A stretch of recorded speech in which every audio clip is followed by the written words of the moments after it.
We all know that dogs are a man's best friend. Well, now scientists at the Naval Research Laboratory are building a future where robot dogs are a sailor's best friend.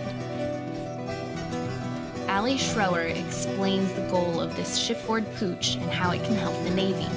The whole idea behind it is to toss a quadruped with an arm on it onto a ship and have it run around doing standard maintenance tasks.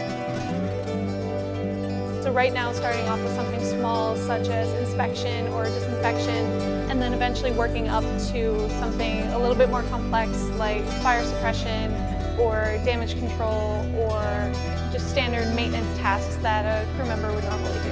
One of the initial hurdles in this program is giving the dog its sea legs. So when you toss a robot on a ship, obviously it has to deal with the movement and sway of the ship as it walks around, which can be kind of difficult for a human. So for a robot, it's just even harder. So what I'm responsible for doing is modifying the hardware that we have so that it performs better in that environment. The coolest part is this dog won't need a leash. So once it's on a ship, it's actually not meant to be operated by anyone. It's supposed to be autonomous. Ideally, we'll have someone who is familiar with it in case it needs regular maintenance, but that should be able to just be a standard crewman. This dog may have even more uses outside of just Navy ships as well. The way that we're working on the software for the locomotion side of things is more for an uneven terrain, it's an uncertain terrain. So anything that is not necessarily easily accessed by a human.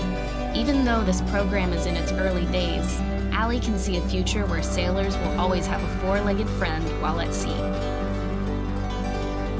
Obviously, we're starting with one task so that we have something to focus on and move forward with, but eventually it is something that can be adapted to a wide variety of tasks. And the way that we're developing it, the way we're developing the hardware and the software is so that we're not designing ourselves into a corner. It's really just what we can imagine.